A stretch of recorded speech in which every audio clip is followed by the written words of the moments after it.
Hi, it's David Avrin with the Customer Experience Advantage podcast. You know, not since the Great Depression, even the tech bubble bursting 20 years ago, have we collectively faced such economic adversity. Certain sectors continuing to struggle, of course, and discussion of mental health has become front and center for our employees. Well, my guest today is a business author, speaker, and consultant, Steve Gavatorta, and says that we need to think about adversity in a different way, one that can actually drive individual and organizational success. And his book, In Defense of Adversity, does just that. Stick around for a great conversation with Steve Gavatorta. It's David Avrin with the Customer Experience Advantage podcast, back in 20 seconds. You're listening to the Customer Experience Advantage podcast with David Avrin, featuring candid conversations with some of the most influential leaders in business today. Sit back and listen in, or feel free to watch the video version online. This is the Customer Experience Advantage podcast, and here's David Avrin. Hey, it's David Avrin. Thanks and welcome to the podcast. Remember, you can always watch the video version of this on my website or on my YouTube channel. But if you're listening to audio, that's great as well. Great having my guest, Steve Gavatorta, with me today. We're going to talk about adversity and how we overcome. This is not touchy-feely. This is business. This is business strategy. But it has really been a profound issue for organizations. Stress over a lot of different things, of course, whether it's supply chain issues, whether it's the great resignation, or as Gary Vaynerchuk calls it, the great never applied in the first place, with a whole new generation of people. But there's no shortage of stresses. But what's interesting is how company leaders, and certainly their teams, define that. We hear adversity, we hear stress, we hear a lot about anxiety, certainly with young people. And I want to have that conversation. I want to have a conversation about how we define that and how we use that to leverage it to push us forward. And I got a lot of examples that I want to talk about as well. First, let me give a quick formal introduction. Steve Gavatorta is the owner of the Steve Gavatorta Group. He specializes in empowering individuals and organizations in identifying, developing, and exceeding performance goals. He's had the privilege of coaching and training thousands of high performers across an array of industries, small business, on the move to Fortune 100 companies.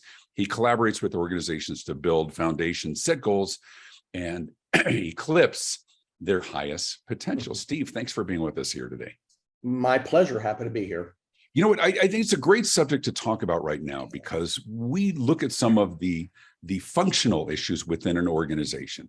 And in many ways, even though we don't have a lot of control, we have influence. We have people assigned to solving those particular problems. But in the broader sense, we look at what's sort of happening and happened over the last couple of years with COVID. In many ways, it was uncharted territory. So even emerging from that is a bit uncharted as well. Talk to us a little bit about your background and your message and lessons and strategies around overcoming that. Yeah, my background, I'm originally from Pittsburgh, Pennsylvania, and I'm not sure if you mentioned my book, In Defense of Adversity, Turning Your Toughest Challenges into Your Greatest Success, which underpins a lot of the discussion today. Yep. Originated from that little town, from a little coal mining town in Pennsylvania, filled with immigrant families from all around the world, who became doctors, lawyers, businessmen and women, successful athletic directors for major college athletics. And just being in that town and looking at the people that came from everywhere across the world, not speaking English, not speaking each other's language, all became these huge successful people. And in analyzing that situation, being from that town, I came to realize the key to the success of the people from that little coal mining town, and in many ways, a lot of Western Pennsylvania, was the adversity that they faced. Yeah. That the adversity they faced made them who they were. It didn't deter them. And that's kind of the common denominator for the origin of my book. So I'm originally from that area, kind of a tough bred coal mining type of guy who believes that adversity is placed in our lives for a reason. And I've used that philosophy in playing sports in my past life and in a 20-year career in corporate America. I spent about 20 years in corporate America with various consumer packaged goods companies. and then left cold turkey to start my own business, Steve Gavatorta Group, which I've owned for about 19 years. So through those times, I've had the ability to not only learn more about my own experiences with adversity and how to leverage them as a positive, but collect information with a lot of findings that I can use with my clients to help them look at adversity as an opportunity to grow, transform, and evolve as leaders, as organizations, as sales personnel. It's the adversity that will make you, not break you. And very much on the background of what's been happening the last several years, this whole ability to face, overcome, and learn from adversity, I think is more important than ever. And it can be a point of differentiation for organizations, leaders, teams, and individuals as well, too, because we're kind of in strange times. Yeah, we hear that from a lot of thought leaders and others, and we see people pulling lessons from, lessons from the cornfield or lessons from different parts of people who grew up during really tough times. There's a video going around right now on YouTube and TikTok and others about somebody doing things saying, I drove this and my father drove this, and to the point where they're driving a Cadillac. He says, but my kid's going to drive, their kids are going to drive, Toyotas or whatever else, because soft times create soft leaders. Now that makes us sound old, right? Get off my lawn. But in our day, that's where success came from. It came from overcoming something. I love the line that says, experience comes from bad decisions and good decisions come from experience. And the whole generation of helicopter parents and others as well are robbing kids of the adversity to overcome. So talk about some of the lessons in the book and you're welcome to equate it back to sort of that time in Pennsylvania and growing up, but that wherewithal and the resilience comes from successfully overcoming something. That's right. In my book, there's several, thank you for upfront stating that this discussion is not touchy-feely, because it is fact-based research, built on science, built on a behavioral assessment that I use. I interviewed over 60 highly successful leaders to pull together the information in this book. And the last pillar is around what's known as brain functionality. I talk about two important parts of our brain, the limbic system and the cortex. The limbic system is what we're born with. It's known as our emotional brain. The limbic system does not grow, transform, or evolve through time. It stays the same as it is. And when we are functioning in that underdeveloped limbic state, our responses to adverse situations, whether it's a business environment or a personal environment, is going to be emotional, freeze, fight, or flight, or some combination of those three. So as you can imagine, as you're going through an adverse situation, you don't want to be in that frame of mind, freeze, fight, or flight, or you're not going to be productive. The other part of the brain is known as the cortex. The cortex does grow, transform, and evolve through time, through our experience, through our training and development, things that you and I do, David, for our clients, through our education system, and through our life experiences. That's how our cortex develops. When we're functioning in the cortex, our response to adverse situations is going to be rational, reasoned, logical. If we're functioning in the cortex, even if we're facing an adverse situation we've never faced before, we will look at that situation in a learning light. What can I learn from this? What steps can I take? Rather than panicking, if that makes sense. Yeah, well, look, I was going to say, but let's equate it to where we are today. Coming out of a time that was unprecedented, right? And how much was out of our control. I mean, we've got a business, you and I, we make our living in front of the room, traveling, working with clients, speaking, and that largely went away. At least the traditional way that we have done it has gone away. But for organizations, as their people and their leaders are facing uncertain times, how do we move to that different part of the brain when we are in survival mode, when we want to keep our people employed? We don't know what's coming around the corner. Well, first of all, I tell people, I connect this all to building your emotional intelligence. I'm sure you and your listeners have heard of EQ before.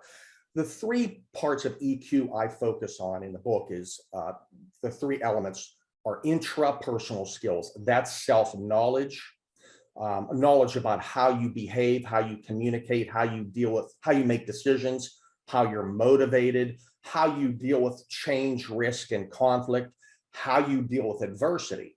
So the more I can understand this in myself, the more successful I'm going to be in all this turmoil. If I'm kind of oblivious to the fact that I get easily frustrated or I get easily angered, then I'm going to fall into that phase, that mode. But if I can help grow my emotional intelligence and be more self-aware, that's the first shot across the bow. The second part of that is interpersonal skills. How well do I understand these same behavioral dynamics that I need to know about myself in people with whom I'm engaging with?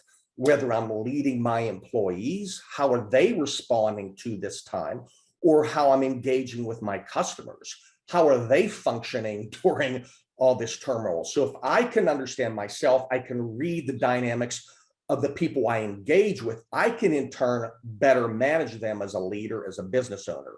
And the last part of that is adaptability. How do I and we as a team organization function under change, adversity, when problems arise, when there's conflict? So the more self-knowledge I can have about this, the more successful I will be during these times. I firmly believe the raising of emotional intelligence, the ability to think clearly, solve problems, resolve conflict, think creatively during these times is a point of differentiation for leaders and organizations, because they're going to be the ones in all this turmoil that's going on to be able to see things clear, solve problems within our organization or with our clients as well too. Listen, it's not just people within organizations. Our customers, our clients, are trying to make top line sales, they're trying to be profitable, they're trying to grow their business. Absolutely. They're in turmoil. If my company or me as a leader, as a salesperson, a biz dev person, a marketer, can help my customers sleep at night, solve problems, identify opportunities while all this turmoil is going on, then I am going to create a point of differentiation in the eyes of my customer about me, my product, and my service. What I really love about that, what I love about it is not even just acknowledging, and within the organization is important as well. How do we respond to adversity? How are our people? How are we recognizing those behaviors in ourselves and them? But I love the way you talk about it. It's really important that we're also very conscious of what our customers and clients are going through, so that we can support them, so that we can, in some ways, and there's sort of a negative connotation to the term, placate in situations where it's out of all of our control, whether it's a supply chain issue or something else. How do you help them come to that self-recognition? They're like, oh, this is happening again, and this is the way I do it. But from a customer perspective, to be able to have that empathy to recognize why they're behaving or reacting the way they are. Yeah, there's a couple avenues I want to take here. One, building on that cortex part of our brain. I talk about, this is why I'm in this world, this business we're in, this industry we're in, about developing self-help, creating fundamental skills, because that builds the cortex part of the brain. And that's what I consider when I go into my clients. I'm not just doing a workshop or speaking to them. I'm giving them skill sets and experiences to function in real world dynamics. Right. Hypothetically saying, if I'm a salesperson and I've never been taught, and I've seen this in work with in my past life in corporate America, and when I do ride with my current clients, when if someone's not taught how to deal with objections, let's say, and a customer gives me an objection or gives this person an objection, and they don't know how to handle that, they either punch back, they're defensive about it, or they get all nervous. They start sweating. They fall into that limbic system because they don't know the skills on how to handle an objection. So part of laying those foundational skills down is a way to develop the cortex and help you function, make better decisions on, oh, I've heard an objection from my customer. Here's how I handle it. we've dealt with this particular situation in the past. Here's how we handle that again. So those experiences that are created that we can fall back on is the number one thing. Number two, what I do is I connect the dots between cortex-based thinking and the 4 behavior styles of the DISC behavioral assessment. Are you familiar with DISC? Of course, yeah. So you can, it doesn't have to be DISC, it could be Myers-Briggs. I just happen to use DISC the most. But what I talk about is when people are in that limbic state of mind, they're suffering from freeze, fight, or flight.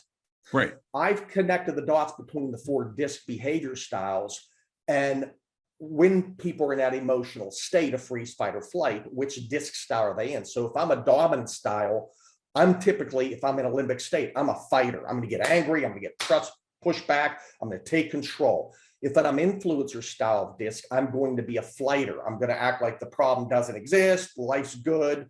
If I'm a steadiness style, I'm a freezer. I'm going to clam up. I'm going to shut up. I'm going to internalize things.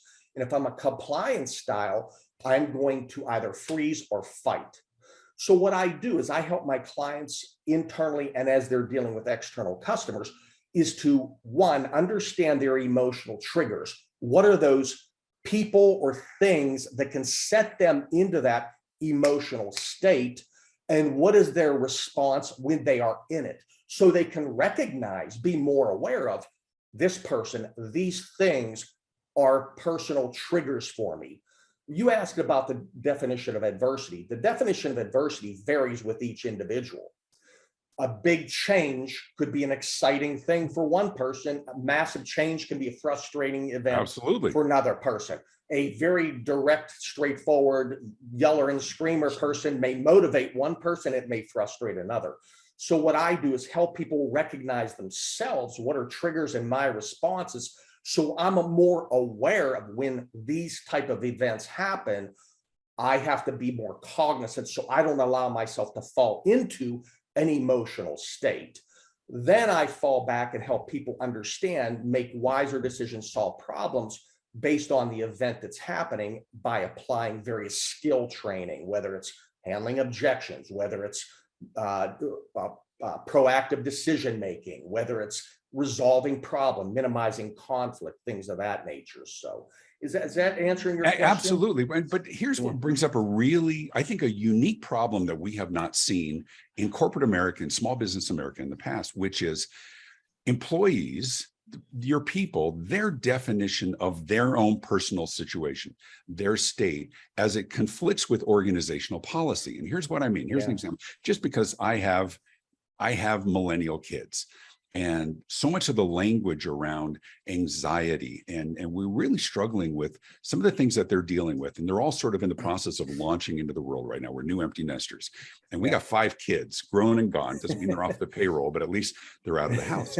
But the things that they're dealing with, we kind of look at each other sometimes, my wife and I, and saying, where is the resilience? What did we do? And here's, let me sort of show you how it manifests more specifically. And I would love your thoughts on this.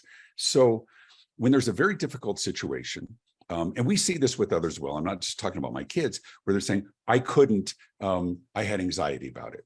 Well, and the company's like, well, you can recognize where you are, but this is our policy. You said, I couldn't come in because I had anxiety or something else. And so when we hear the word over and over again, we try and remind them, sometimes it's just stress, and stress isn't a bad thing. If I know I've got a tough month coming up, or I've got a tough conversation with one of my employees, that's stressful. But it doesn't mean I get to bow out because I have self-identified as anxiety. And this is a generational thing. That's a real challenge in the workplace. And we hear this a lot. One of my colleagues, Eric Chester, speaks a lot and works with organizations on that emerging workforce and that sort of disconnect between how they see the world. Talk to us about stress and anxiety and adversity, and how that language is affecting some of the behavior, and saying it's well, I couldn't because I had anxiety. Well, you still have to. You're an employee.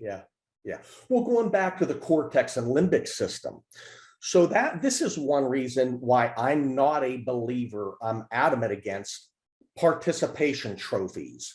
You know what that is, right? Absolutely. So, and I think that leads to some of the issues you're talking about now. when you win, you learn what it took to win. When you fail, if you don't learn a lesson from it, you're going to eventually fail again. Right. Or even So fail to win. Not everybody gets first place. that's right. It's not a That's bad right. thing. That's right. And what lessons do you learn why you did not win, or what you need to do differently next time? I played up 12 years of organized football. We played our games on Friday nights. Monday, what did we do? We watched film. Right. The film was about watching what you did and learning valuable lessons about what you did that was well, what you did that wasn't so well, so you can make those changes for the next game. So that's where I try to instill in people that every event in life is a learning experience, whether it's good and especially bad. I think we learn our greatest lessons from those adverse times. So I think in many ways, you said it earlier about our society. I don't want to paraphrase, but it's a softer society or something. Right. I think there's a downside to prosperity, because the people from my hometown who came here with nothing, not speaking English or each other's language, they didn't have a penny. They had families. They were living in little tenement houses. Same here. Same here. Yet they survived. They worked hard. They struggled. Yet they learned valuable lessons. They were resilient. And in my opinion, that adversity, the need to have to succeed, grew their cortex brain, so to speak, their life experiences that bode well for them later in life. And I think some of the younger folks today are through helicopter parenting, through participation trophies, through just having maybe an easier life because we're more prosperous, has limited the development of their cortex, if that makes sense. I think there's a tendency to be in that limit. You look at Randy Gage was talking about the media, doom and gloom, and politicians doom and gloom. I think they like that because it keeps, if you're in that limbic state of mind, you're perpetually going to be frightened. You're perpetually going to be angry, which isn't a good thing, but you're more malleable when you're like that too. Because if you're angry, you could be more motivated. If you're worried, you could be possibly more motivated. But I think it's about, we've not helped kids develop. I think they're maturing later because they're not developing their cortex. Well, and it's being shifted to the employer to deal with that mindset. But it also brings me back, this whole idea back to sort of learning that resiliency. Gladwell talked about that in Outliers, right? And talked about those largely Jewish working in the garment district in the 1920s and 30s are the ones who parented the people who end up becoming the tech moguls and everything else because of that mindset back at home as well. That's right. Let's talk about this, and I don't want to turn this into complaining about the younger generation because there's so many benefits to what them, but this is exactly what my clients and others are dealing with, which is as we go back to the title of the book, In Defense of Adversity, Turning Your Toughest Challenges into Your Greatest Success. Once again, we're talking here to Steve. I'm going to get your last name right. Pronounce it right for me. Gavatorta. Steve Gavatorta, you can look him up online. We'll put that in the show notes as well. But when we talk about adversity, how do managers and leaders today, without necessarily getting into the terminology of limbic and all of that as well, how do they help their younger people redefine adversity in their minds so that they are trainable instead of as a fallback excuse, well, I had anxiety? Yeah. We still have to function in the world. Right. I do want to go back to one thing about corporate America. Back when I came out of college, I started working consumer packaged goods immediately. That industry, consumer packaged goods, corporate America, was known for training and development. I'm not just talking about how to use something, but we were taught selling skills. We were taught managerial effectiveness. We were taught how to handle objections. We were taught certain processes for success. That has, I don't want to say all but disappeared, but it's not as pronounced as it used to be. Right. This is why I left corporate America, David. I spent 20 years in corporate America from a very good training background, training company. as my career progressed in corporate America, consultants would come in and do workshops, and myself and my colleagues would say, this person, these skills aren't relevant. This Right. person does not understand our business. This is a waste of time. I started asking myself, what does this person make? Because I think I could do a hell of a better job of this, because helping people succeed is about not only providing them skill sets relevant to a given job, but putting them in environments where they can practice these skills in real world environments. So role plays, case studies, things of that nature to practice a skill set in a real world. So going back to that, bringing it to today, I think it's going back to good old training of soft skills and putting people in real world environments so they're practicing these soft skills in real world situations where someone can critique them, someone can coach them, someone can help develop them. It is about investing in the people, not just putting some touchy-feely thing together, but give Right. them practical skills on how to resolve conflict, how to deal with a difficult customer. You know, you hear today people don't like to be critiqued. What are you going to do when a key decision maker reams you a Welcome to the new world. Yeah. I mean, not everybody's Yeah. going to affirm you like your parents did.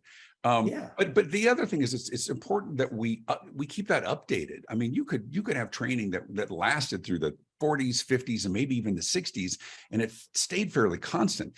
Today, the world is changing significantly, and what worked 6, 7 years ago That's is right. in many ways different than today. So you and I are on the same page that not only is it important to train, but you have to keep that updated. We look at how many changes occurred because of the pandemic, right? In many ways, it accelerated what had long been predicted That's about how right. we're going to do That's business. right. But what we taught, a portion of what we taught 4 or 5 years ago is no longer relevant. When my first book That's came out, which is It's Not Who You Know, It's Who Knows You, I had a whole chapter on MySpace.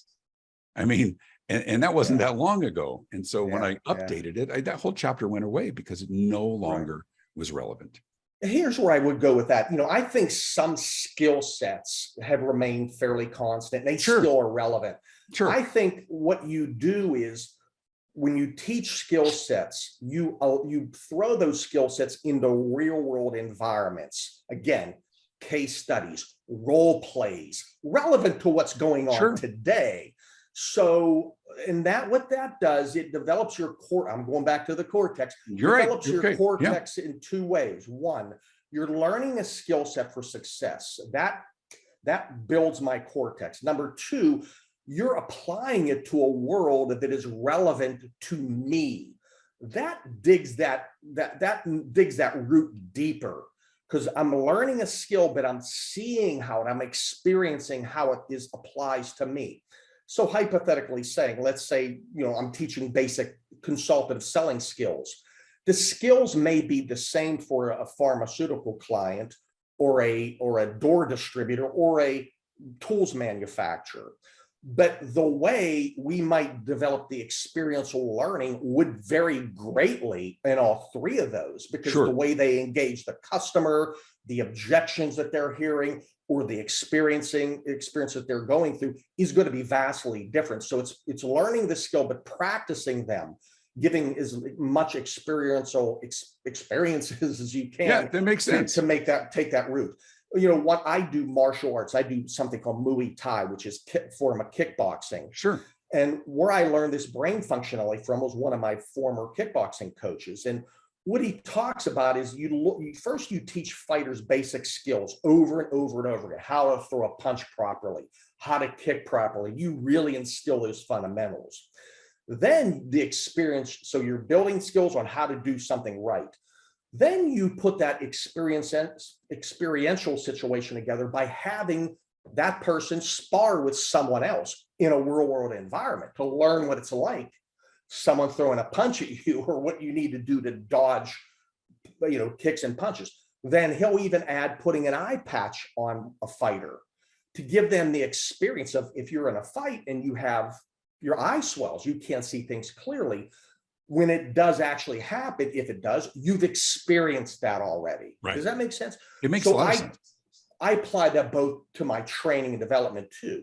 So going back to your point about things now, you know, I think there are skill sets in the experiential learnings, but I think the experiential learnings needs to be more around making good decisions, solving problems, not getting upset about them, minimizing conflict instead of being afraid or being offended by someone, dealing with change.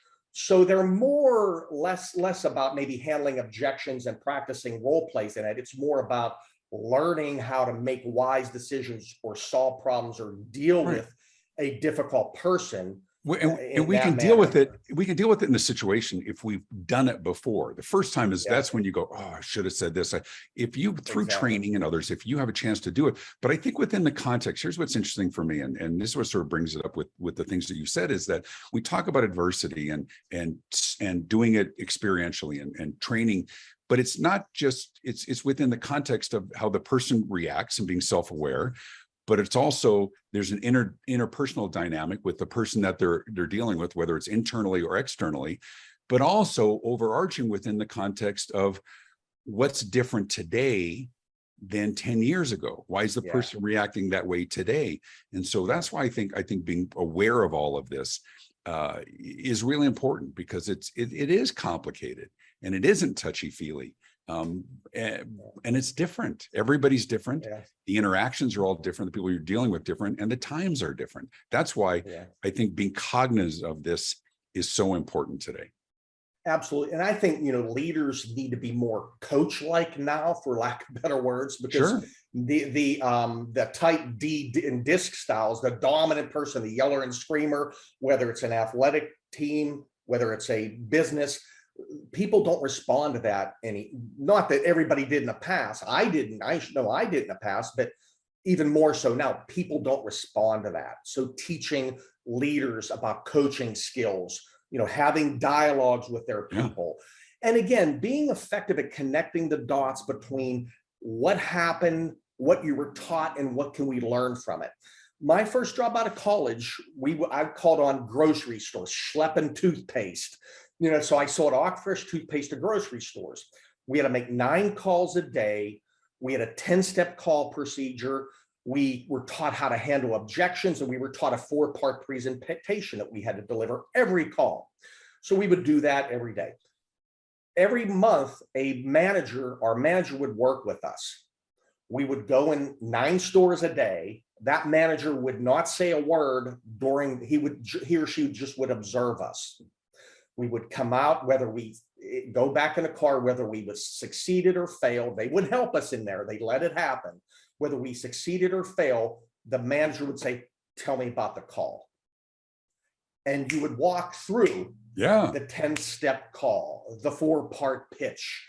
And it was a way to re-anchor me or a salesperson into what you had learned for success and how it delivered that, whether it was success or failure, in that store. And typically, if we didn't get the sale, well, we missed one of the 10 steps, or we skipped that step, or we didn't handle objection right. So it was always a learning for us. And that, by the end of 2 years, I was ready to be promoted into a higher level position because I mastered the skills through real world experiences and through overcoming adversity. Through overcoming adversity. The sales close was 30%, 40%. It wasn't like it was easy, so you learn from those experiences and whatnot. And that's what I keep saying, adversity, difficulties, that's where we truly grow and flourish. We shield ourselves from this. We're not going to evolve into the people we were meant to become. Look at all of most successful people, whether it's Abraham Lincoln or Oprah Winfrey or whomever, they had great adversity. How many times were they not successful? Right. And did they collapse under the pressure, or did they learn something and move forward? Yeah, it's important.